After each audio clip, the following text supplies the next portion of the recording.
Сәлем достар, 400 грамм ұн, 4 жұмыртқа, 3-1 шай қасық ас содасы, 4-1 шай қасық тұз және жарты шай қасық кек қышқылы керек. Оған біз жұмыртқаны араластырып жібереміз ұнымызға. Сірке қышқылы мен ас соданы көпіртіп аламыз. Жұмыртқаны шайқап және ортасы ойықталған ұнымызға құйып, қамыр илеп аламыз. Сироп деп айтып жатамыз, яғни чак-чагымыз, қытырлақ бауырсағымыз піскеннен кейін бізге тәтті нәрсе керек болады. Ол қанттан дайындауға болады, балдан дайындауға болады. Дастарханға уақыт аз болып, немесе дайындайтын уақытыңыз тапшы болып жатқан кезде, асығыс болғанда, дәл осы қытырлақ бауырсақты алдын ала пісіріп қойып, мынандай дүкеннің дайын тәтті қойылтылған сүтімен араластырсаңыз болады. Бұл бір банкасы аздау болады, бір қаңылтыры. Бізге 550-600 граммы жеткілікті болады. Қатты қамыр илеп аламыз. Аса қатты да болмайды негізінде, бірақ өте жұмсақ та болмайды. Сап-сары қамыр шығады. Қамырымыз дайын. Басқа нәрселермен біздің ыдысымыз қабаттасып орнын алмас үшін біз оны полиэтиленді қалтаға саламыз. 15-20 минут қамыр кіріккенше қоя тұрамыз, одан кейін жайып пісіре беруімізге болады. Чак-чагымызға арналған қамырды алып шығамыз. Және оны жаямыз. Жұқа етпейміз. Осы қамырды біраз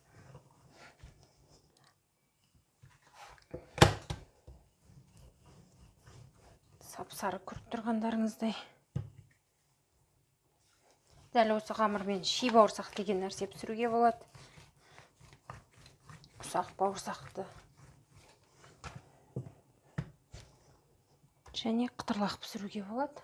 Қамырымызды жайып болдық, және оны қалағанымызша қалыпта кесіп шығамыз. Өте жұқа жіңішкелеп лапша сияқты кесуге болады, кеспе сияқты, немесе 4 бұрыштап, немесе ромбик етіп кесуге болады. Уақытымды алмайтындай, бір-біріне жабысып қалмайтындай ұзыншалап кесіп аламын қазір.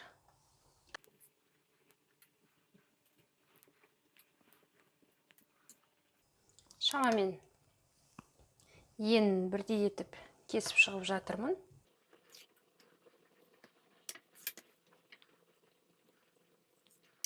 Және бір-бірінің үстіне қойып, осы бөліктерді де кесіп шығамын. Кесу үшін міндетті түрде ағаш тақтайды пайдаланамын. Осылай барлығын кесіп шығамыз. Қамырларымызды кесіп болдық, және бұны қызып тұрған майға салып қуырып аламыз.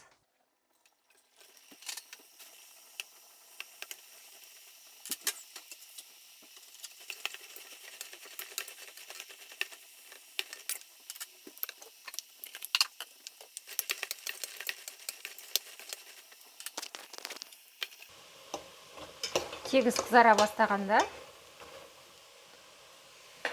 үлкен сүзекімізбен сүзіп аламыз.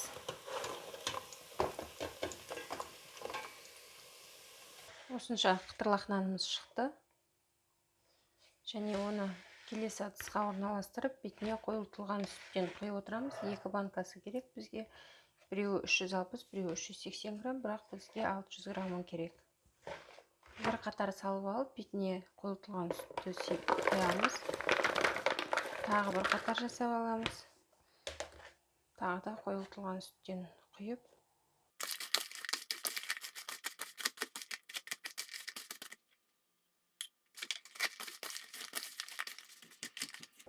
Барлық қытырлақ нанымыз таусылғанша салып, осылай